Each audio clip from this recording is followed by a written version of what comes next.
So good afternoon everyone. Today we have gathered here for another session over the Faculty Knowledge Exchange Club, in which I, Dr. Vaibhav Ada, going to deliver the topic on soft skill development, in which a very important topic for us, that is a teamwork.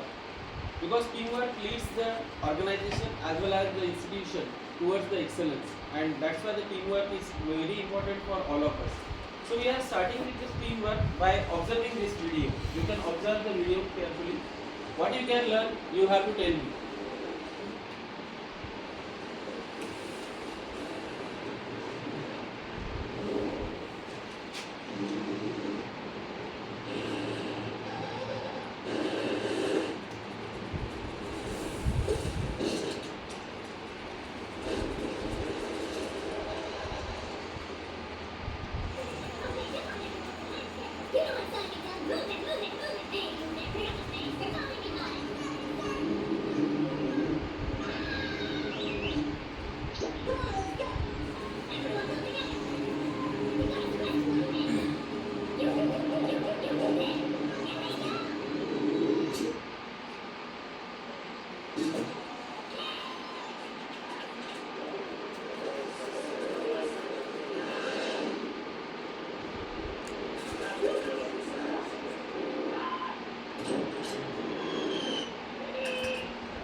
Starting with the teamwork, from video we can observe that here whenever we are working together, it will create a very powerful impact.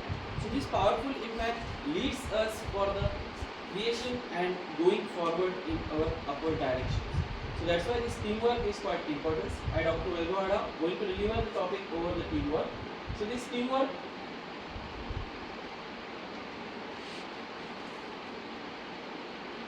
in the teamwork, whenever we know that these teams always, आपण एक पाहिलेलं असतं की जेव्हा गोविंदा जेव्हा गोपाळकालाच्या दिवशी दहीहंडी होत असते, दहीहंडीवर एकावर एक माणसं चढून इथे मनोरा तयार होतो आणि शेवटी जो कृष्ण आहे तो वर जाऊन मटकी फोडत असतो. That is a very good example for the teamwork. That's why it's taken in the first slide. So in this slide, what we have to see, what is the teamwork? Can anyone tell me what is the meaning of team or teamwork? The teamwork is nothing but a process of diverse group of individuals pulling their resources as well as their technical skills as well as soft skills to work together and achieve a common goal. So for achieving the common goal, we are working together so that such a type of work is known as a teamwork. Means whenever we are dealing with such a type of environmental factors that are associated with the team, means team I have divided into the together everyone achieves more. This TEAM, team spelling is TEAM. T stands for the together. Similarly, E stands for the everyone achieves more. Second meaning that I have taken, only if there is total efforts from all the members. Until unless we do not put all the efforts from each and every individual, the teamwork do not get success. So that's why all the members has to take parts in this team building culture. So only if there is a will, we can able to carry out the different team efforts. So now here we are moving towards the next. What are the different benefits for the teamwork? So while studying this teamwork, we must focus mainly on the benefits of teamwork. So wherever we are focusing on the benefits, the very first one, that is a class brainstorm benefits, that is shared with the class that I will be taking here. Teams encourages the employees to think more creatively and take more pride in their work. Whenever we are working together, it creates a more creativity amongst the students, amongst the team members, and as well as this also take parts more pride to their values and work. Employees who are proud of that, they are doing take to make fewer works over the errors, and we are minimizing the errors under the teams. Then next one is employees who are satisfied with their jobs, tend to stay with their companies longer. Whenever we are satisfied with our job, we can able to work very firmly amongst the company, and later on the sense of empowerment that comes from the working on a successful team is quite important. So that's why this teamwork is important for us. Again, there are few more benefits related to this. As a rule, team reaches better and more creative decisions than the individuals. एखाद्याने एक decision घ्यायचं झालं तर एकाचं decision न घेता आपण चार चौघांचं डिसिजन घेऊन एक त्यातनं आउटपुट काढलं तर ते फ्रुटफुल डिसिजन आपल्याला तिथं मिळू शकतं. म्हणून टीम वर्क हे फार महत्त्वाचं आपल्याला इथे पाहायला मिळतं. Second thing, the word synergy. You might have heard about the word synergism in the pharmacology. So this synergism is nothing but the synergistic effect, means simultaneous effect. हा सिनर्जी वर्ड सुद्धा आपल्याला टीम वर्क मध्ये benefit देत असतो. एकाचा विचार दुसऱ्यासोबत जेव्हा जुळत असतो त्या विचारांनीच आपल्याला इथं सिनर्जिझम इथं क्रिएट करता येते. Team members are more likely to make plan works and they are involved in the decision making process. So these are the actual benefits that I would like to tell about you people for the teamwork. Now synergy, that is a little bit a new word, or which is we have to carry out for the team. It is associated with the synergy, and synergy is being achieved here when two or more people work together for creating a better solution than either could alone. That's why this synergy is more important effect. Although there are many three of the largest roadblocks to the synergy. The first one is ignorance, second one is cliques, and third one is prejudice. All these three factors which are associated here for the creating roadblocks to the synergies. That's why we have to avoid such type of words or working culture during the teamwork here. So if we always do what we want, see, I am writing this statement here. If we always do what we have always done, we will always get what we have always got. याचा सांगायचा अर्थ असा आहे की आपण जे आतापर्यंत करत आलेलो आहे ते आपण करत राहिलो तर आपल्याला जे आतापर्यंत मिळत आलेलं आहे ते सुद्धा इथं मिळत राहणार आहे. जसं की आपल्याला सांगायचं ऍडमिशन झाला, ऍडमिशन जर चांगलं झालं, रिसर्च वर्क चांगले झाले तर मुलं आपल्याकडे अट्रॅक्ट होतील, आणि त्याच प्रकारे ऍडमिशन जर आपले चांगले झालं तर आपलं पूर्ण इन्स्टिट्यूशन तिथे ग्रो होईल. म्हणून आपण ज्या प्रॅक्टिसेस तिथे करत आलेलो त्या कंटिन्युअसली करत राहायच्या आहे की त्याच्यात लिथर्जी तिथे आली नाही पाहिजे. आपण बघतो की कालांतराने आपण सेम प्रॅक्टिसेस करत जातो तर आपल्याला लिथर्जी येऊन जाते, आणि ते लिथर्जी आपल्याला कमी करणं फार गरजेचं असतं. त्यासाठी हे सुद्धा आपल्याला टीम वर्क करणं फार गरजेचं आहे. So role of the team in the work place. Whenever we are dealing with any individual, team is being prepared here with the help of two or more individuals. So while studying with this role of team workplace, team in the workplace are formed with the different purposes. कुठलाही एखादा जे राहतं team form करण्यामागे एक काही ना काही motive असतो, काही ना काही ऑब्जेक्टिव्ह असतो. So I classified this formation of teams into the four different workplaces that exist. First one, that is ad hoc team. Ad hoc team जसं की आपण गॅदरिंग मध्ये वेगवेगळ्या टीम्स बनवल्या होत्या. त्या ad hoc टीम्सला काही स्पेसिफिक टास्क दिलेला होता की त्या गॅदरिंग मध्ये तो स्पेसिफिक वर्क तिथे त्यांना करावं लागणार आहे. त्याला टेम्पररी टीम्स तिथं म्हटलं जाते, brought together for to solve one problem. Likewise we can able to carry out the work also. These are known as ad hoc teams. Then there are functional teams. These are quite important teams as far as the organization is concerned. All members have the similar skills and expertise, although they would not be able to perform each other's job. आपण एकमेकांचा job perform नाही करू शकलो, पण आपल्याला technical skills जसे आहे, जर फार्माकोलॉजीचा टीचर आपल्याकडे फार्माकोलॉजी शिकवतो, फिजिक्सचा टीचर फिजिक्स शिकवतो, केमिस्ट्रीचा टीचर केमिस्ट्री शिकवतो. अपार्ट फ्रॉम दिस जेव्हा आपल्याला इथं वर्क करावं लागतं ते फंक्शनल टीम्स आहे. आपल्याला आपले रोल्स इथं डिझाईन केलेले आहे as per as our skills is concern, and they solve the problem based on the understandings of the work to be done, and each team members having its unique contribution. जसं प्रत्येक subject आपल्याला प्रत्येक वर्षाला वेगवेगळे subject असतात, तर प्रत्येक आपण 5 ते 6 टीचर मिळून ते 6ही सब्जेक्ट आपण तिथे कंप्लीट करत असतो. असं नाही की एकच टीचर दिला आणि तो सगळे 6ही सब्जेक्ट कंप्लीट करेल. त्यामुळे इथे काय होते, इफेक्टिव्हनेस जे आहे ते वाढून जाते. So these are the two types. Another two types related to this fourth one is cross functional teams. This is a corporate level type of work culture which is being given here. Cross functional team consists of workers from different areas. Say for example, we are dealing with here from our pharmacy institution, we can take the person from the engineering institution, we can take the person from the science background or some finance management also. So working together, we are having a different kinds of variety of problems in it, and we can able to solve these problems. And members which are selected on the basis of their expertise only. These expertise are having ability to make the unique and meaningful corrections throughout the flow processes. And the last one, that is the multifunctional team. Nowadays, this trend is going towards the market. Whenever we are going to the corporate sector, every individual, जसं की आता सांगितलं जातं की एक task दिलेला आहे एखाद्याला, त्यांनी प्रत्येकाचा टास्क प्रत्येकाचा रोल प्ले तिथे करावा लागतो बाय चेंजिंग एन्व्हायरमेंट. ही जी आहे गरज आता कॉर्पोरेट सेक्टरमध्ये सुद्धा हे भरपूर झालेलं आहे, त्याला क्रॉस ट्रेन म्हटलं जाते. So that each person is able to perform the duties of all other team members.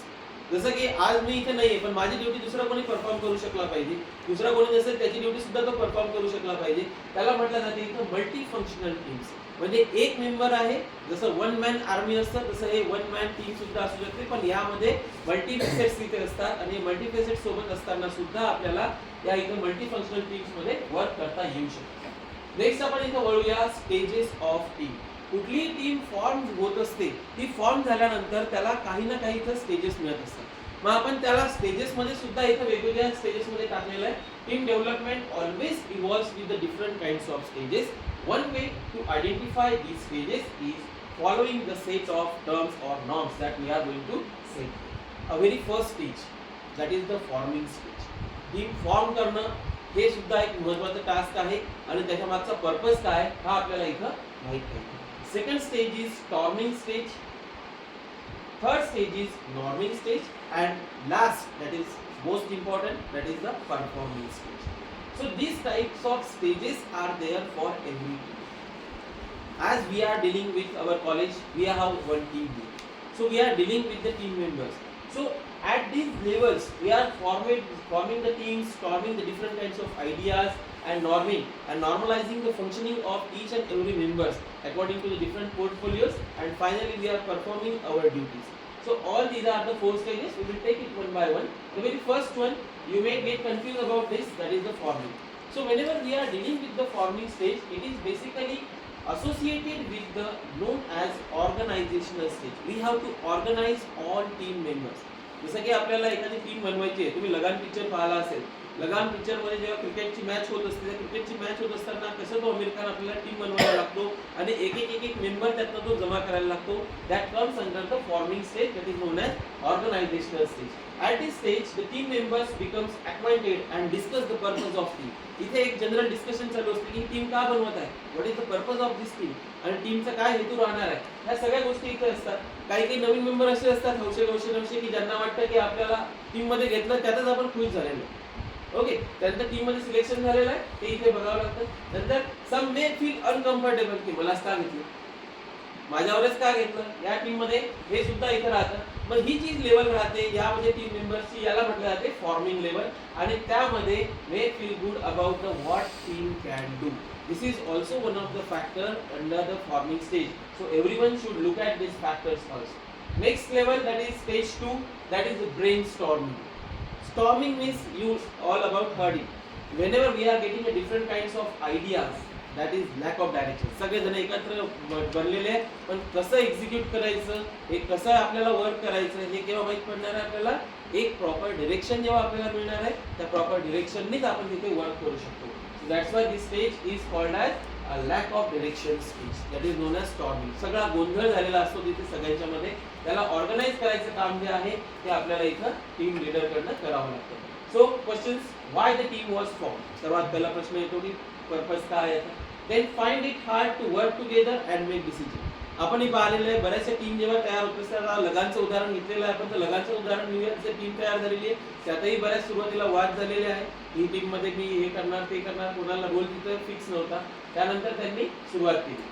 they may distract or not understand whatever the things we are dealing with the team formation or storming.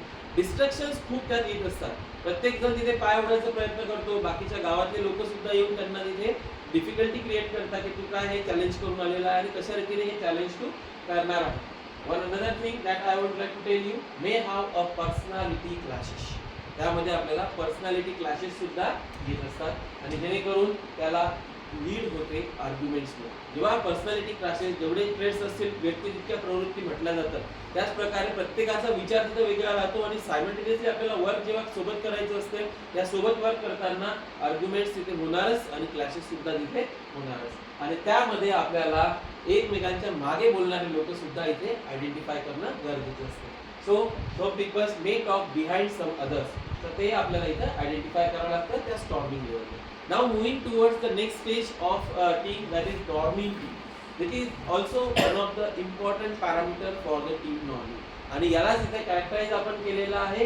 It is the hardest part of all 4 stage, ज्यामध्ये आपल्याला main identification करायचं आहे की कोणता role कोणाला तिथं द्यायचा.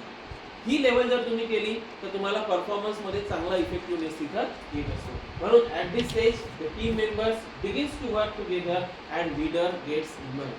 जेव्हा आपण सोबत वर्क करायला लागतो, वर्क करत असताना आपल्यावर ऑब्झर्वेशन तिथे ठेवलं जातं आणि ऑब्झर्वेशन करताना त्यामधनं एक लीडर तिथं वर येतो की त्याच्या आयडियाज, त्याच्या कल्पना ह्या समोर इथे मांडल्या जातात आणि त्यानुसार बाकीचे टीम मेंबर्स जे आहे त्यावर वर्क करायला लागतात. इथं लीडर्सचं जे जनरेशन होतं या फॅक्टरला किंवा या स्टेजला लीडर्स तिथं क्रिएट केले जात असतात. Openly discusses issue and listen to one another. जेव्हा आपण एकमेकांना इथं डिस्कस करतो अँड बिकम मोर इन्व्हॉल्व. हा सर्वात महत्त्वाचा पॉइंट आहे याच्यातला की आपण डिस्कशन करतो, एकमेकांचे विचारही ऐकतो, पण त्यांच्या विचारावर आपण लवकर सहमत होत नाही. ते सहमत होण्यासाठी आपल्याला त्यात इन्व्हॉल्वमेंट करणं गरजेचं असतं. ही इन्व्हॉल्वमेंट सर्वात महत्त्वाची असते टीम बिल्डिंग कॅरेक्टरिस्टिक मध्ये. नंतर feel good and themselves and the team gets a better. So accept the team's decision and are willing to work hard to carry out them out. So that's why this is the very important stage amongst the team building and team characteristics. Then fourth one, we are moving towards a very important stage. This is the actual working stage where we have to show the performance of our team. So that's why this stage is known as a performing stage and we have to shine here with the full speed. That's why it is also known as full speed ahead. जसं की आपण गाडी चालवायला शिकतो, गाडी चालवायला शिकल्यावर आपल्याला top गिअरला तिथे जावं लागतं. ही परफॉर्मिंग स्टेज जी असते that is our car running at the top gear. That's why it is also known as full speed ahead. So at this stage all team members are committed to the team and the organization. Second thing, all team members takes the responsibility for making the improvements and examine the best way for the team to function. And simultaneously, all the members stay focused and work for the common goals that we are going to set. So finally, work at the maximum efficiency is one of the key efficiency factor for team efforts. जे काही आपल्याला इथे घ्यावं लागतात यामध्ये इथे शिकता येते. Now we are moving towards the 4 types of team members. Actually there are 2 more types. I will tell you it later. But initially we will discuss about the types of team members. Now I have divided this into the 4 quadrants. You might have heard about the quadrants 1, 2, 3, 4. High, low, high, low. Okay. And 2 parameters we have measured here. One is a capability and second one is commitment. So under these 2 parameters, what we have to study whenever we are discussing here,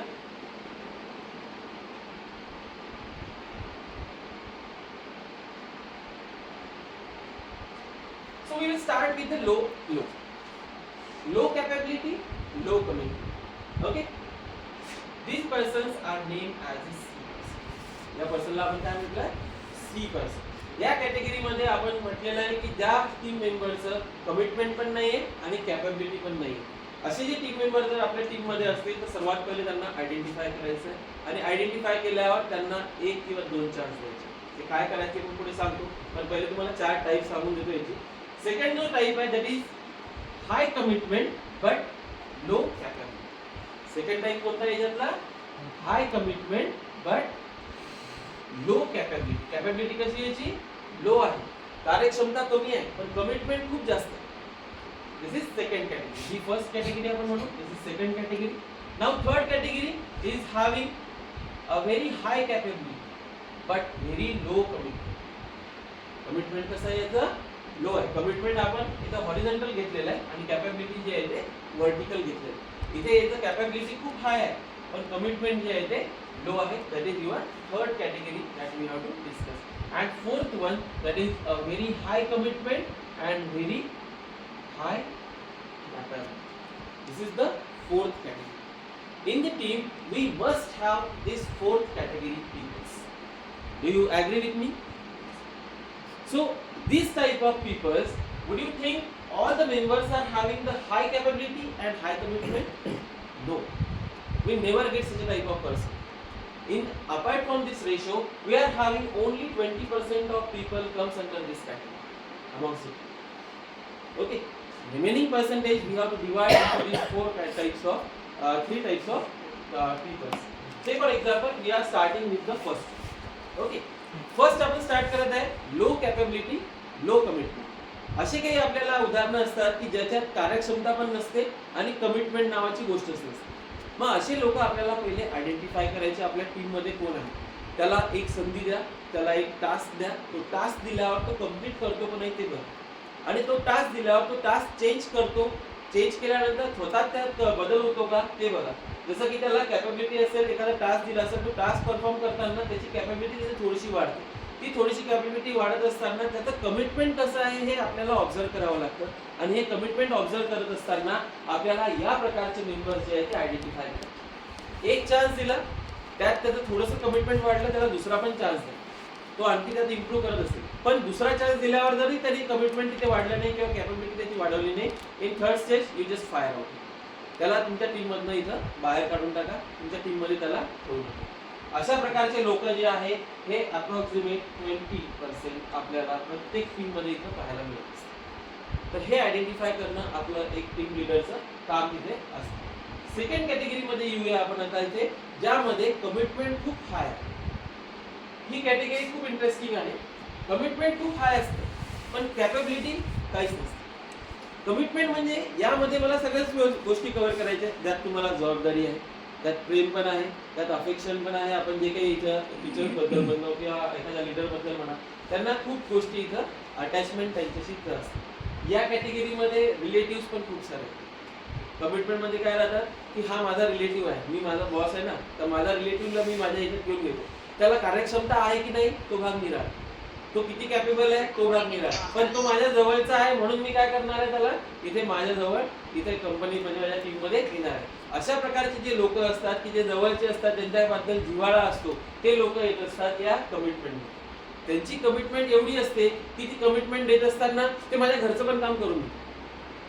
मी जर सांगितलं which is a part of team but that is not a work of team, पण तरी पण out of the way जाऊन ते आपल्याला खुश करण्यासाठी हे घरचे पण कामं आपले करून देतील, माझे पर्सनल कामं पण करून देतील. असं जर मी लीडर असेल तर मग ह्या कॅटेगरीमध्ये येत असतात बी टाईपचे. या बी टाईपच्या लोकांना आता कसं डील करायचं, असे लोक आपल्याला प्रत्येक ऑर्गनायझेशन मध्ये मिळतात. आणि हा जो कॅपेबिलिटी वाला एक थर्ड पार्ट आपण घेणार आहे, म्हणून मी याला बी कमिटमेंट म्हटलेलं आहे आणि बी कॅपेबिलिटी म्हटलेलं आहे. तुम्हाला प्रश्न पडला असेल सुरुवातीला की 4 म्हटल्यावर एबीसीडी टाकायला पाहिजे असते सरांनी, पण इथे टाकताना मी बी बी दोन्ही टाकले, कारण हा जो पार्ट आहे टोटली, हा टोटल पार्ट आपल्या याच्यातला सर्वात महत्वाचा आहे. It is approximate 60 to 70%. या टाईपची लोक आपल्याला आपल्या टीम मध्ये इथे ठेवावेच लागतात आणि त्यांना सोबत घेऊन काम करावंच लागतं. मग अशा प्रकारचे लोक जेव्हा आपल्याला टीम मध्ये ठेवायचे आहे, कमिटमेंट वाले लक्षात आले तुम्हाला. आता कॅपेबिलिटी वाले सांगतो तुम्हाला. थर्ड कॅटेगरी जी आहे, that are capable person, highly decorated person, highly doer person, they do their work sincerely. पण इथं कमिटमेंट त्यांचं कसं राहतं, लो. कमिटमेंट लो राहतं म्हणजे त्यांना जे काम दिलेलं आहे, काम अलॉट केलेलं आहे, ते काम चोख पार पाडतात, रिझल्ट ओरिएंटेड वर्क ते देतात. पण त्यांना म्हटलं तुमचा रिपोर्ट वेळेवर द्या, रिपोर्ट वेळेवर येत नाही.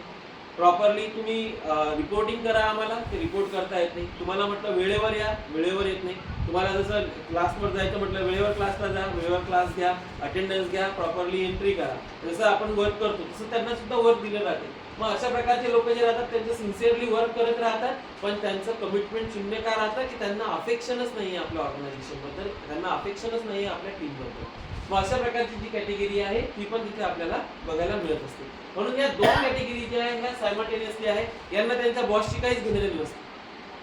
ते एवढे इगोइस्टिक असतात की ते बॉसला रिपोर्टिंगच करत नाही कोणत्या गोष्टी. ओके, त्यांना काहीच म्हणणं नाही असतं की मी कॅपेबल आहे, कारण त्यांचं काय असतं माहितीये का, त्यांनी काम केलेलं आहे आणि त्यांना जर प्रूफ मागितलं तू काय काम केलं ते लगेच प्रूफ काढून देऊ शकतो. म्हणून ते कोणाला घाबरतात का नाही, म्हणून त्यांचा इगो जो आहे तो खूप जास्त असतो. मग अशा लोकांना कसं ट्रीट करायचं हे सुद्धा आपल्याला इथं बघता येतं. त्या कॅपेबिलिटी मध्ये जे आहे बी कॅटेगरीतले, त्यांना आपल्याला ट्रीट करताना डायरेक्टली जर आपण त्यांना ट्रीट करायला गेलो की त्यांचा इगो हर्ट होतो. इगो हर्ट झाला की ऑब्व्हियसली रायव्हली तयार होणार आहे आणि रायव्हली तयार झाली तर तिथे काय होणार आहे, आर्ग्युमेंट्स लीड्स टू क्लॅशेस. मग तिथे काय होईल, आपली टीम पूर्ण कोलॅप्स होईल.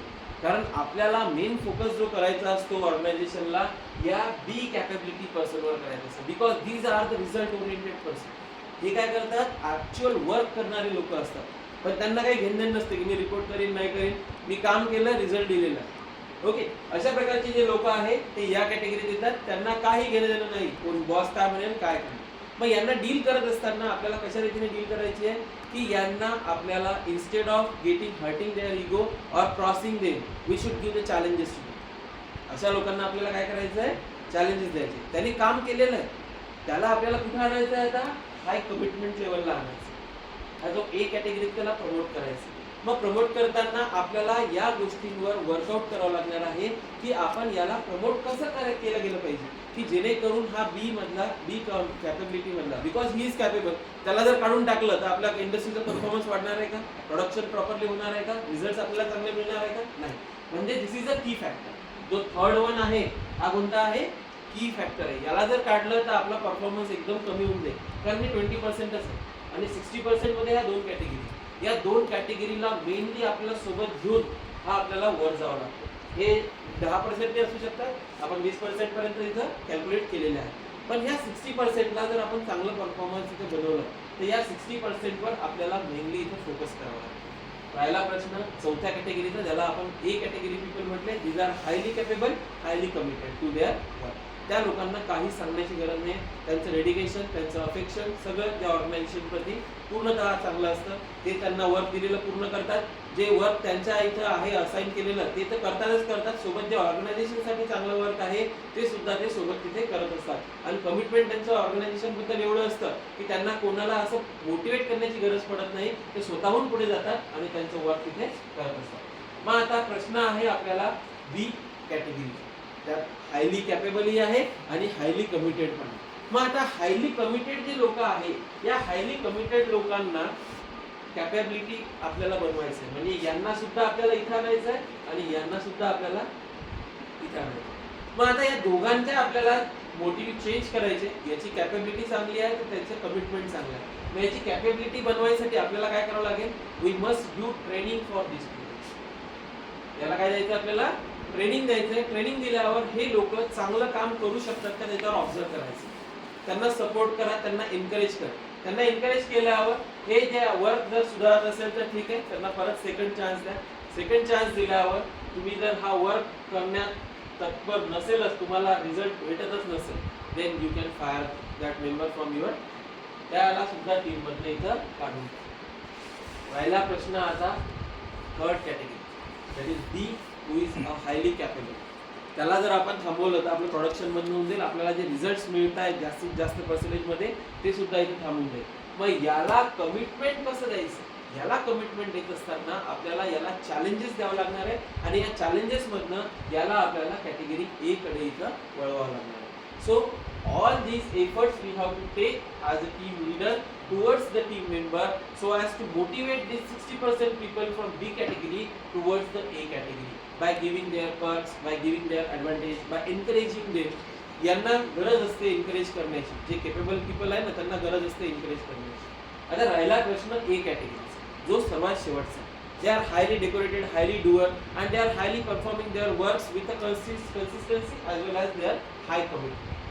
या पीपल्सला डाऊन होताना आपण बऱ्याचदा बघितलंय. कशामुळे डाऊन होतात ते, त्यांना फक्त गरज असते ॲप्रिसिएशनची. या ए कॅटेगरीवाल्या लोकांना फक्त एका गोष्टीची गरज आहे, ती आहे appreciation. We should acknowledge the efforts that they have taken doing their work. म्हणून आपल्याला या कॅटेगरीच्या लोकांना फक्त ॲक्नॉलेज करायचं आणि ॲक्नॉलेज करत असताना त्यांना वेगवेगळ्या पोझिशनवर सुद्धा तुम्ही इथं प्रमोट करू शकता. या ए कॅटेगरीतले पीपल असे राहतात की त्यांना आपण टीम लीडर उद्या चालून बनवू शकतो. पण यात सुद्धा एक ड्रॉबॅक आहे. हे लोक कसे आहेत माहिती आहे का, यांना जेव्हा एखादं वर्क करण्याची सवय लागून जाते, त्यांना एखाद्या मॅनेजर सारखं जरी बनवलं आपण टीम मधलं तर ते काय करतात, स्वतःच सगळं काम करून घेतात आणि बॉसला काय सांगतात की नो आय विल डू. अरे तुझ्याकडे टीम दिलेली आहे ना, त्या टीमकडे जाऊन वर्क कर. ते टीमकडे जाऊन वर्क करणार आहे का तो, नाही. तो काय करतो, स्वतःच वर्क करून ठेवतो, स्वतःच सगळं देतो. कारण ते डेडिकेशन आणि हे त्याचं ऑलरेडी होतच त्याच्याकडे. पण ॲज अ टीम लीडर तो काय होतो, अनसक्सेसफुल होऊ शकतो. म्हणून त्याला ॲज अ टीम लीडर दुसऱ्यांकडून काम करून घेण्याची सुद्धा आपल्याला त्याला ट्रेनिंग देणं गरजेचं असते. तेव्हा ते काय होतं, काम परफेक्टली कसं होतं हे लोक चांगल्या रीतीने करू शकतात आणि ते काम कशा रीतीने करून घ्यायचं हे सुद्धा हे लोक चांगल्या रीतीने करू शकतात. Whenever he become a good leader और बॉस और मॅनेजर. पण हे मॅनेजर जर चांगले बनले तर एकदम चांगले बनतात, पण खराब बनले तर त्यांना सगळंच काम करावं लागतं, त्यांची टीम जी आहे ती आराम करत असते. म्हणून या ए कॅटेगरीमध्ये सुद्धा 50-50% लोक आपल्याला इथे पाहायला मिळतात. कारण जे म्हणतात ना की जिथे ती खोड मेल्याशिवाय जात नाही, तसा तो विषय आहे की त्यांना सवय लागलेली असते चांगलं काम करण्याची आणि चांगलं कमिटमेंट देण्याची. ते सवय त्यांची लीडर बनल्यावर सुद्धा जात नाही. म्हणून ही जी ए कॅटेगरी आहे ही सगळ्या याच्यात आपल्याला इथं बघायला मिळते. So these are the 4 types of team members. Apart from these, the fifth category is that those people who are doing just in front of their boss. Okay, असे काही मेंबर्स असतात की जे फक्त आपल्या बॉसची चमचागिरी करत असतात. काही इकडे झालं, इकडे काहीतरी हवा सोडली कोणी तर पटकन जाऊन सांगतील, सर त्यांनी माझ्या गाडीची हवा सोडली, माझ्याने दुसऱ्याच्या गाडीची हवा सोडली तरी तसं सांगतील. मग अशा प्रकारचे जे पीपल्स असतात ते या 4 कॅटेगरीमध्ये जर घेतले नाही तर ते आपल्या टीममध्ये राहतील का? असे लोक आपल्या टीममध्ये पण ते पुढे पण आहे आपण घेतलेलं की कशा प्रकारचे जे हर्डल्स आहेत ते आपल्याला काढायचे आहेत ते पण आपण इथे बघूया. मग या 4 लोकांवर आपल्याला जास्तीत जास्त वर्कआउट करणं आहे आणि या 4 लोकांवर वर्कआउट केल्यानंतर आपली जी टीम आहे ती इफेक्टिव्हली इथं बिल्ड होऊ शकते आणि इफेक्टिव्ह बिल्डिंग मध्ये आपण इथे पुढे जाऊ शकतो. Now team success factors. Whenever we are dealing with the factors, I have taken these 6 factors for getting the for getting the different work by effectiveness from the teams. So team's effectiveness is being powered here by these 6 factors. And the first one, the team success factor, that is the purpose. Until unless we do not have a purpose or goal of our team, we cannot able to achieve the things. So basic component of any team mission is your goal. So without purpose, team members do not know what they are supposed to do. So that's why this purpose is most important key factors among the teams. Purpose gives, what it gives us? The first one, it gives us the direction, in what direction we are going to go. It gives us identity to the team. जसं की आपण cricket team बनवली आणि त्यांना football खेळायला लावलं तर जमणार आहे का? नाही. त्यांना क्रिकेट टीम वाल्यांना क्रिकेटच खेळायला लावायचं आहे, फुटबॉलवाल्यांना फुटबॉल खेळायला लावायचं आहे. तर आयडेंटिटी नंतर आपल्याला फोकस सुद्धा मिळतो. हे 3 की फॅक्टर्स आहे की जो आपण जेव्हा पर्पज डिझाइन करतो आपल्याला सक्सेस फॅक्टर्स इथे घ्यावं लागतं. नंतरचा आहे process. This is also one of the important. Refers to way of team identifies the problem and develops the solution and analyzes the data, or finally it reaches the agreement. The second factor, that is the process. In this process, with this team can meet the goals. Process जेव्हा आपण करणार एखाद्या team मध्ये आपली team काय करू शकते, इथं आपले गोल्सला इथे अचीव करू शकते.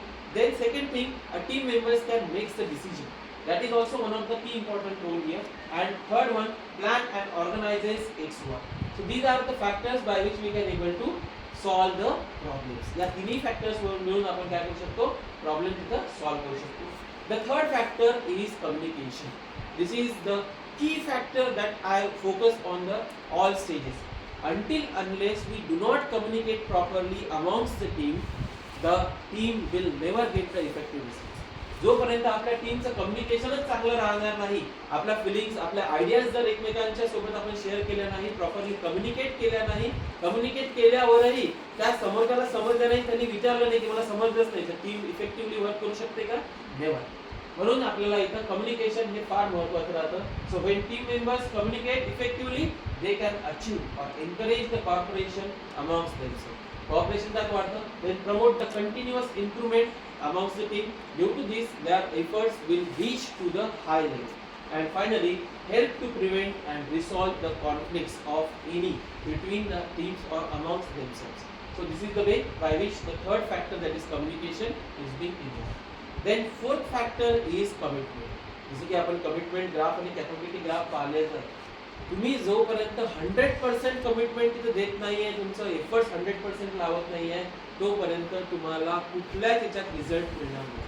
Means willingness to give 100% of your self is a key factor again under the commitment. नाही तर काय असतं, तुम्हाला यासाठी एक व्हिडिओ मला दाखवायचा आहे, त्यासाठी आपण बघूया. पण पहिले 6 फॅक्टर बघून घेऊया आणि नंतर तो व्हिडिओ तुम्हाला दाखवतो. कमिटमेंट आपल्याला काय देऊ शकतं? It builds the belief in the team and it grows. जे गोल्स असतात त्याच्यावर आपल्याला विश्वास निर्माण करण्याचं जे फॅक्टर असतं ते कमिटमेंटद्वारे आपल्याला मिळतं आणि commitment is only key to give the beliefs in your goals. That's why this is important. Then next big factor is involvement. Everyone should encourage to the participation. Participation जे मेंबर्स आहे प्रत्येकाने काय केलं गेलं पाहिजे, एनकरेज केलं गेलं पाहिजे. And ensuring the involvement of team, that means the benefits from the skills and talents of all members. प्रत्येकाकडे काही ना काही युनिक टॅलेंट तिथं असतं टीम मध्ये आणि ते टॅलेंट आपण वापरून आपल्याला इथं पुढे जायचं आहे.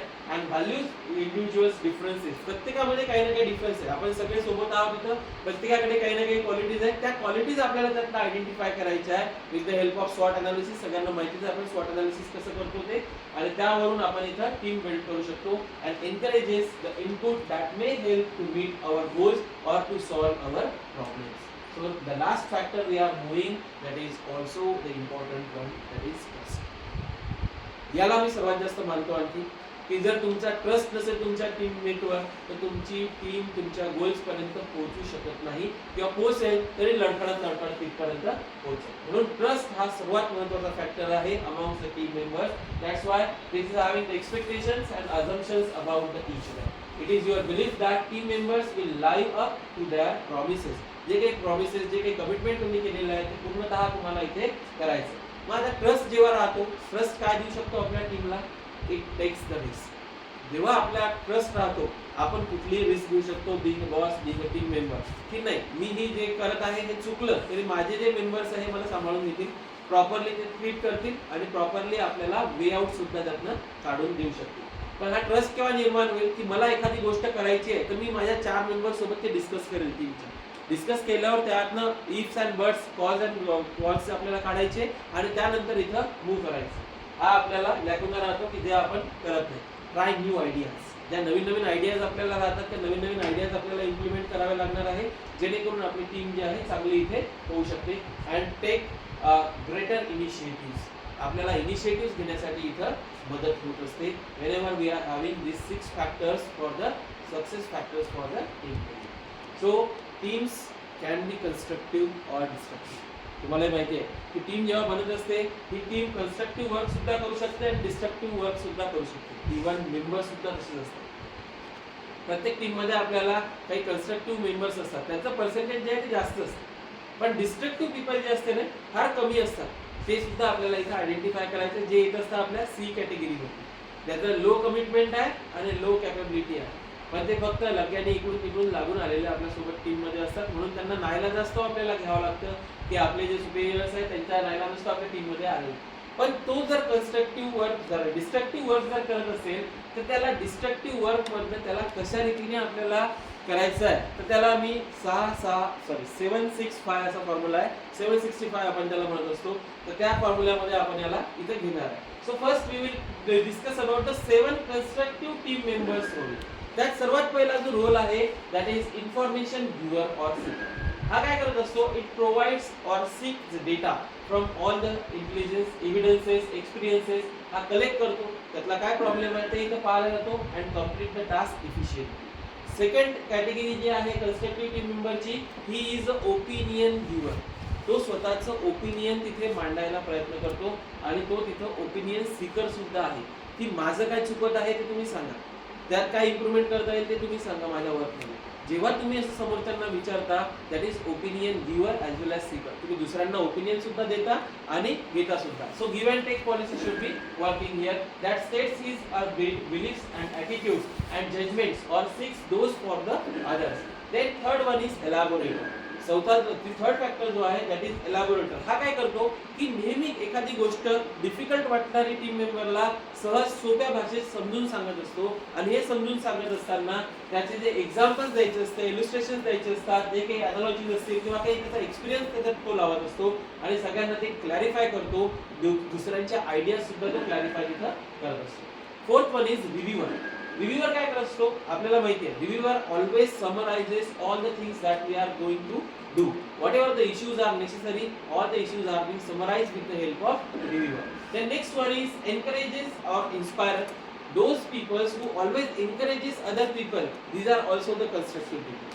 आपण बऱ्याचदा पाहतो की बरेच लोक काही चांगलं काम करायला लागले ना त्याचा पाय कसा ओढला पण आपण कशावर फोकस केला गेलं पाहिजे, त्यांना एनकरेज केलं गेलं पाहिजे, त्यांना मोटिवेट केलं गेलं पाहिजे, जेणेकरून ते इन्स्पायर होऊन आणखी चांगल्या रीतीने काम करतील आणि आपल्याला चांगले रिझल्ट तिथं भेटतील. Then next factor is task minder. Task minder मध्ये आपल्याला बघता येतं की orients the group to do the task at the hand. म्हणजे स्वतः ते वर्क तिथे करू शकता, ते कॅपेबल पर्सन्स असतात आणि कॅपेबिलिटीमुळेच ते त्यांच्या आपल्या टीम मध्ये इथे आलेले असतात. When member loses focus, these peoples help them to get back on the task. तुम्ही एक बाहुबली पिक्चर पाहिला असेल. या बाहुबली पिक्चर मध्ये आपण बघतो की जेव्हा युद्ध सुरू असते त्या कटप्पा आणि यांचं युद्ध कोणाशी असतं ते, तो एक विलन असतो, त्या विलन सोबत युद्ध चालू असते आणि ते युद्ध चालू असताना मध्येच त्याचे सैन्य जे आहे ते वापस जायला लागते आणि बाहुबली एक स्टेटमेंट देते महासेना की तुम्ही आता हार नका मानू, मृत्यू क्या है. हा जो जेव्हा विषय इथे येत असतो, हा विषय जो आहे त्यांना डायव्हर्ट करायला जातो बाकी सैन्याला, पण तो काय करतो, त्यांना परत आपल्या फोकसवर आणतो आणि परत त्या सैन्याला आपल्याला तिथे घेऊन जातो. त्याला टास्क माइंडर तिथं म्हणत असतात. आणि नंतरचा जो फॅक्टर आहे that is investigator. Investigator is the last factor that we have to take into consideration for the 7 factors that are the constructive team members should have. So this ask questions to get the information and opinions from the others. जसं की आपण प्रश्न विचारले पाहिजे की आता मी हे करत आहे त्याच्यात मला काय काय अडथळे येऊ शकतात. कोणाचा अनुभव असतो, बऱ्याचदा आपल्याला टीचिंग लर्निंग मध्ये अडथळे येऊ शकतात की स्टुडंटला कंट्रोलिंग कसं करायचं. न्यू फॅकल्टी जेव्हा जॉईन होते तेव्हा आपण बघतो की स्टुडंट कंट्रोल होत नाही, स्टुडंट ऐकत नाही. स्पेशली न्यू फॅकल्टी फायनल इयरला टाकल्यावर ते कशाच ऐकत नाही. पोरांचं त्यांच्या एजमध्ये फार कमी डिफरन्स राहतो आणि दोघेही अग्रेसिव्ह तिथे होऊन जातात. त्यांना कसं टॅकल करायचं, कशा रीतीने करायचं हे तुम्ही डिस्कस करू शकता एक्सपिरियन्स फॅकल्टी सोबत. मग अशा रीतीने सुद्धा आपण इथं इन्व्हेस्टिगेट करू शकतो आणि इन्व्हेस्टिगेट करून त्यांना एनकरेज करू शकतो की तू करू शकतो, त्याला मोटिवेट करा आणि पुढे जा. So these are the 7 constructive team members role that we should play during our organizational work. Then we are moving towards the 6 factors. These are the 6 destructive team workers or team members. They are playing their roles. This is quite important. So just listen it carefully. These are the storytellers. Storytellers are those people, they are not believing in the facts. They are just creating the stories and just putting in front of the superiors. So these members we have to observe. These are the gossipers. त्यांनी काय केलं, यांनी काय केलं, कुसकुसणे वगैरे जे असतं, ह्या टीम मेंबर्स मध्ये डिस्ट्रक्टिव्ह कॅटेगरीज तिथे जास्त असतात. These are irrelevant to our goal. आपल्या गोलशी त्याचं काही घेणं नाही. आपल्या कॉलेजला मूव्ह करायचं आहे, आपण आपल्या कॉलेजबद्दल विचार करू, त्या कॉलेजने असं केलं, त्या कॉलेजने तसं केलं, त्यांनी ढमकं केलं, त्यांनी ढमकं केलं. हिच्याच गोष्टीत आपल्याला पडायचं आहे का नाही. आपल्याला काय करायचं आहे त्याच्यावर आपल्याला इथं फोकस तिथे करावा लागणार आहे. आपल्या टीमला जो टास्क दिलेला आहे त्या इफिशियंटली त्यावर फोकस करून आपल्याला इथं पुढे जायचं आहे. Then second one is recognition seeker. हे लोक जे असतात की त्यांना रिकॉग्निशन म्हणजे त्यांना लक्ष केंद्रित करण्याचं काम ते करत असतात. की मी एखादं काम करत आहे, ते काम करत असताना मी इतरांना कसं दाखवू की मी काम करत आहे. म्हणजे तुम्हाला आयडेंटिफाय होतील लोक बरेचसे की मी काम करत आहे हे दाखवल्या गेलं पाहिजे. कोणाला तर आपल्या सुपेरियर्सला. तुम्ही तुमचं काम करा, काम झाल्यावर तुमचे रिझल्ट जे आहे आपोआप तुमच्यापर्यंत इथे पोहोचत असतात. म्हणून हे रिकॉग्निशन सीकर आहे, त्यांना रिकॉग्नाइज करणं गरजेचं आहे. ते काय करतात, दुसऱ्यांचं अटेन्शन, आपल्या सुपेरियरचं अटेन्शन आपल्याकडे ग्रॅब करण्याचा तिथे प्रयत्न करतात. These are also the destructive peoples. ते आपल्या गोल्स पासून किंवा नुसतं अटेन्शन आपल्याकडे आलं पाहिजे की आपले सुपेरियर आले म्हणून मी आता काम करत आहे, मी खुर्ची उचलत आहे किंवा हे करत आहे त्यांच्या समोर आणि ते गेले की गेला बस चल असं केलं तर तिथे हे लोक सुद्धा आपल्याला डिस्ट्रक्टिव्ह लोक तिथे असतात. Third one is dominator. Dominator म्हणजे जे काही सिनियर लोक असतात बरेचसे, ते काय करतात, ज्युनियरला डॉमिनेट करण्याचा प्रयत्न करतात. सेकंड थिंग, काही काही नवीन जनरेशनचे लोक येतात, भरपूर ॲडव्हान्स टूल्स शिकून येत असतात. ॲडव्हान्स टूल्स शिकून आला, मला हे येतं त्याला ते येत नाही, मला हे येतं. जेव्हा दुसऱ्यांना आपण डॉमिनन्स करायला जात असतो या डॉमिनेटिंग पीपलला सुद्धा डिस्ट्रक्टिव्ह रोल इथं आपल्याला प्ले करावा लागतो. हा जो आहे डिस्ट्रक्टिव्ह रोल हे सुद्धा आपल्याला इथं आयडेंटिफाय करता आलं पाहिजे. डॉमिनेटर्स ऑलवेज काय करतात, मोनोपोलाइज करतात. त्याचं जे काय असते एकाच डायरेक्शनने चालत असते, त्यात काही इंटरॅक्शन नसते टीम मध्ये आणि ते असर्ट्स ऑथॉरिटी और सुपरिटी थ्रू द मॅनिप्युलेशन्स टेक्निक. सर्वात जास्त मॅनिप्युलेशन्स जे करत असतात ते डॉमिनेटर्स करत असतात. जो कोणी मॅनिप्युलेशन जास्तीत जास्त करतो तो डॉमिनंट समजतो स्वतःला सुपेरियर समजतो दुसऱ्यांपेक्षा आणि कोणालाही डॉमिनेट करू शकतो. अशा रीतीचे लोक जे असतात, these are the destructive team members. We have to identify such peoples and we have to throw out from our team. Then withdraw. बऱ्याचदा गिव्ह अप करणारे लोक जे असतात, हे गिव्ह अप करणारे लोक जे आहे विथड्रॉअर्स असतात. The backbone when any challenges his or her views. Submits idea tentatively and regardless of quality. त्या आयडियाला काहीच क्वालिटी नसते. जसं की विचारलं जाते, जो मोठ्या लोकांना विचारलं टीममध्ये की सांगा, प्रत्येकाने आपापली आयडिया सांगा. ते आयडिया अशी सांगतात की त्या आयडियावर त्यांना कधी वर्क करायचं नसते किंवा त्यांनी वर्क कधी केलेलंच नसतं. असे लोक सुद्धा जे असतात विड्रॉ, म्हणजे माझी आयडिया सिलेक्ट झाली तर मला त्याच्यावर जास्त वर्क करावं लागेल म्हणून मी माझी आयडिया देतच नाही. असेही लोक आपल्या टीममध्ये इथे असतात, ते आयडेंटिफाय करायची. निगेटिव्हिस्ट अँड प्रोटेस्ट. सर्वात इम्पॉर्टंट तुम्ही पण मानना, निगेटिव्ह पीपल जर आपल्यामध्ये असतील तर ते काय करतात, निगेटिव्ह सोबत आणखी निगेटिव्ह जोडत जातात आणि त्यांना सुद्धा इथे खाली उडत राहतात आणि प्रोटेस्ट करण्याच्या मागे ते लागतात. एखादा डिसिजन आला की त्याला काय करायचं, प्रोटेस्ट करायचं. मग अशा प्रकारच्या लोकांना सुद्धा आयडेंटिफाय करायचं, those who are creating the destructiveness amongst the people. So it takes the pride in pointing out the weaknesses of the team towards the other team members. आपले जे वीकनेसेस आहे, जे आयडियाज आहेत ते शेअर करणं, किंवा एखादी आपली आयडिया असेल प्रोडक्ट डेव्हलपमेंटची म्हणा किंवा कुठल्याही याची, ती आयडिया आपण काय करतो, आपल्या टीममध्ये डिस्कस झाली की इतर ऑर्गनायझेशनमध्ये ती आयडिया सांगून द्यायची. म्हणजे ते लोक सुद्धा त्याच कामाला लागतात आणि त्यानुसार ते वर्क करतात. म्हणजे आपल्या टीमचा जो गोल आहे तो साध्य तर होईलच, पण आपल्या आयडिया ज्या ऑलरेडी लीक झालेल्या तिथे आपल्याला दिसून पडतात. So these are the negativist and protester. And last one, this is the comic factors. Comic factors, these are the act to leave the tension. Comedy करणारे भरपूर लोक आपल्या टीममध्ये असतात. अशा लोकांना सुद्धा डिस्ट्रक्टिव्ह पीपल्स तिथं म्हटलं जातं, कारण कॉमेडी फन ॲट वर्क असणं गरजेचं आहे. पण कॉमिक रोलमध्ये इथे सांगण्याचा हेतू हा आहे, can find the humour and take the drudgery out of the work. म्हणजे आपल्या टीमशी रिलेटेड किंवा आपण वर्क करत असेल, थोडंसं मोटिवेशन करण्यासाठी कॉमेडी केली किंवा फन केलं, that is okay. But always if you are doing the comedy roles or always you are playing the comic roles in the team, then it is a destructive work for the team, because it diverts the team members from their goal, and this diversification will lead to destruction of the team's activity. And last number, that is fifth number, that we have to discuss about 5 ways to inhibit the destructive roles. This is a final slide that we have to discuss about, that is avoid the encouragement of the role.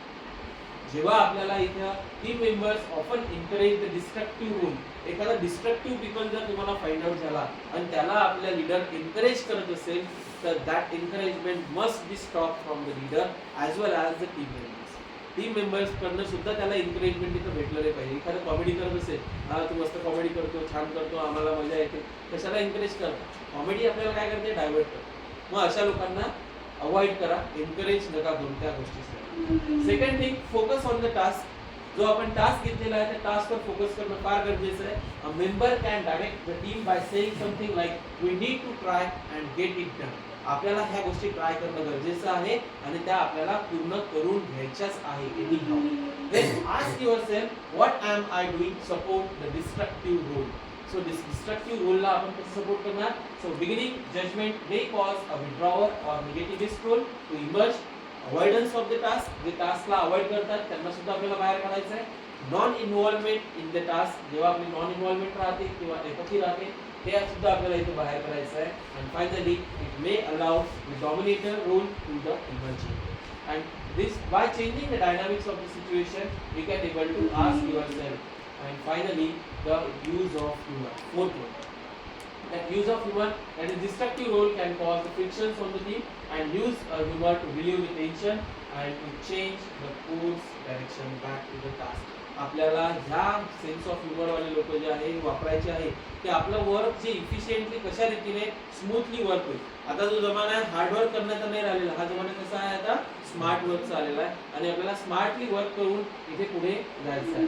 आणि last factor, that is fifth one, is adopt a constructive role. That is generally by adopting a constructive manner you can effectively counteract any destructive ideas. कुठलीही destructive idea जर आपल्यात जरी आली तरी ही destructive idea आपण easily इथे counter केल्या गेली पाहिजे आणि हे डिस्ट्रक्टिव्ह रोल्स जे आहे आपल्या टीम मेंबर्समधनं इथे बाहेर काढल्या गेले पाहिजे, जेणेकरून आपल्या टीमचा परफॉर्मन्स जो आहे हा चांगल्या रीतीने इथे वाढेल. So this is about the team factors and team members. I would like to show one video for you people. You may get the idea from it.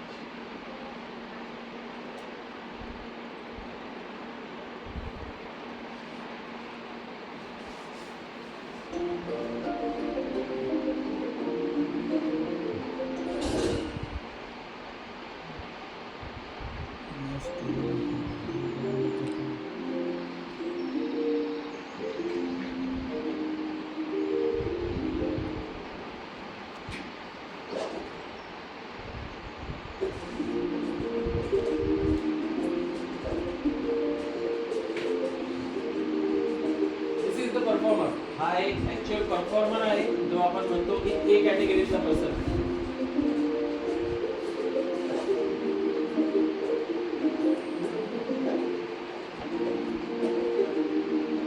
High doer, effective doer आहे, त्याची willingness ही आहे, सगळंच आहे, capability पण आहे, पण त्याला chance नाही भेटलेला.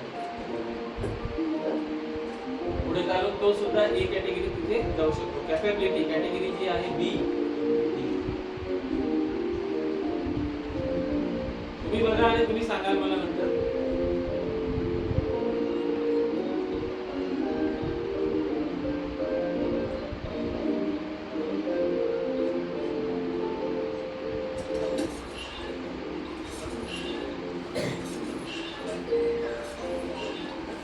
याला लक्षात ठेवा, लाल शर्ट वाल्याला.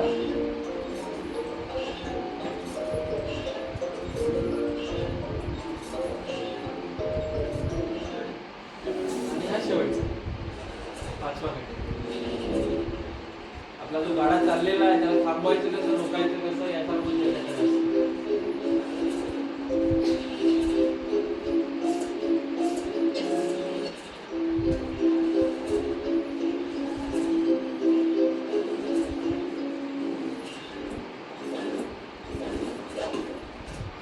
दुसऱ्यांना सुद्धा ते डिस्ट्रॅक्ट करत असतात, डायव्हर्ट करत असतात.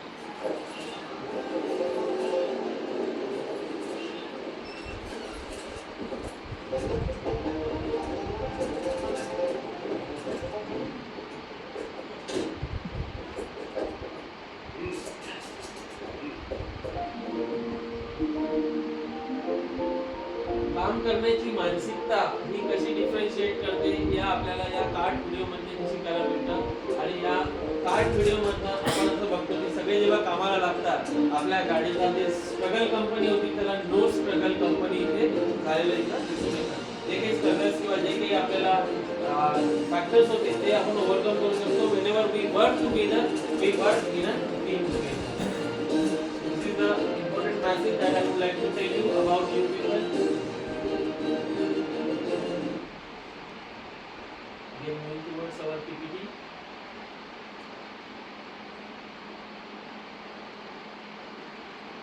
So by this formula, we can able to eliminate these all concepts.